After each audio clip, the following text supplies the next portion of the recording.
Hello, my name is Tiffany Chang, and this is Conductor as CEO, where I take ideas from other industries and share how we may apply them as arts leaders and musicians.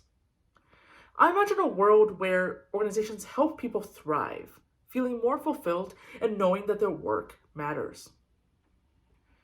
Receiving feedback sits at an intersection of these two needs: our drive to learn and our longing for acceptance. This is a quote taken from the book Thanks for the Feedback by Douglas Stone and Sheila Heen. We often consider feedback in the context of telling someone how they could be better, what they shouldn't do again, and what they should learn more about. We neglect the equally important facet of feedback that is the longing for acceptance. How do we let people know that they are accepted, that they belong, that they are truly seen? We show gratitude and appreciation. This is indeed a form of feedback. We just don't usually see it as so. We think appreciation is something we give in extraordinary circumstances only when things are going well, or something that we hand out sparingly to the special few who really deserve it. We're sometimes afraid of giving it generously. As leaders, we can begin to see that feedback is a healthy balance between pushing someone to grow and helping them feel accepted. We can work to balance the scales in our short-term and long-term interactions with those we lead and work with. In the book, the authors share 3 types of feedback we can give: appreciation, coaching, and evaluation, and what each type of feedback is specifically for. Appreciation feedback is used to see, to acknowledge, to thank, and to motivate our people. Coaching feedback is to help the receiver expand their knowledge, to sharpen their skills. And evaluation feedback is used to rank or rate against a set of standards, or to align expectations, or to inform decision making. They also revealed that when people complain that they don't get enough feedback at work, they often mean that they wonder whether anyone notices or cares how hard they're working. They don't want advice, they want appreciation.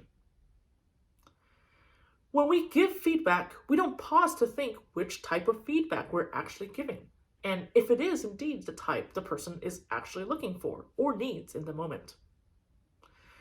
When we ask for feedback, we are equally unaware and thus unspecific about what we are hoping to get.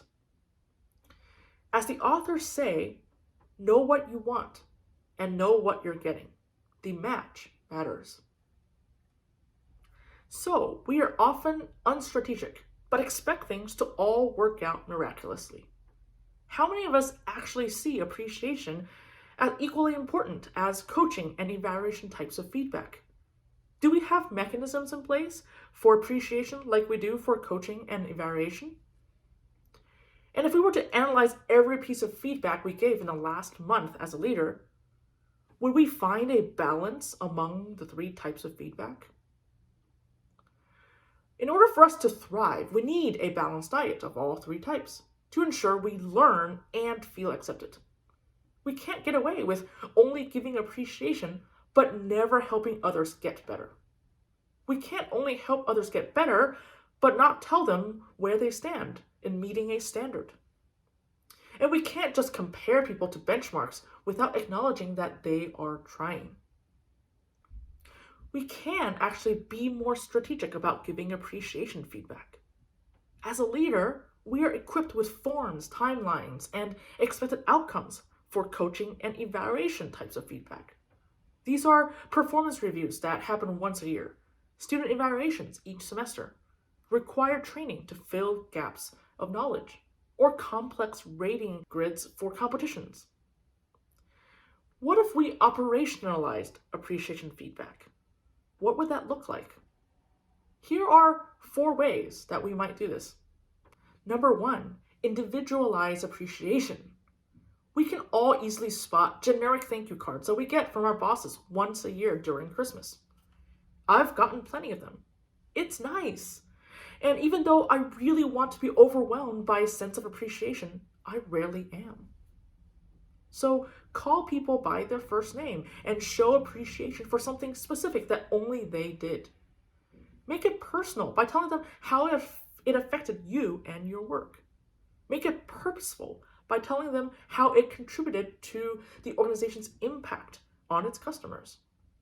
And ensure that the feedback serves them and not the leader's own gratification. In other words, avoid what Ron Carucci calls guilt gratitude, reference in an article that I'm going to link below about motivating teams. Guilt gratitude, Ron Carucci calls an overcompensating comment a leader might say because they feel guilty about a sacrificial effort they've asked you to do.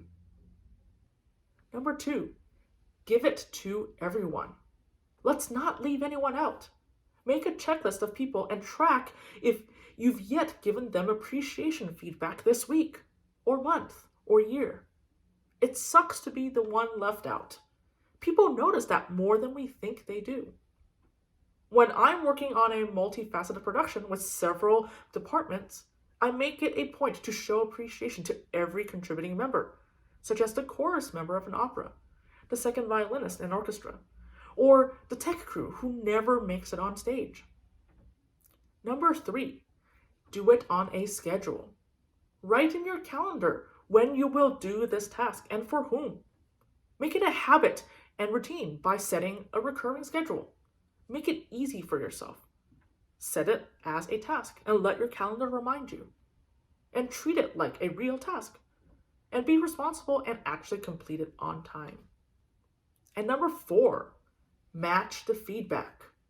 Regularly ask people which kind of feedback they get a lot of and which they don't get enough of. Help them reflect on what they want and need from you as a leader.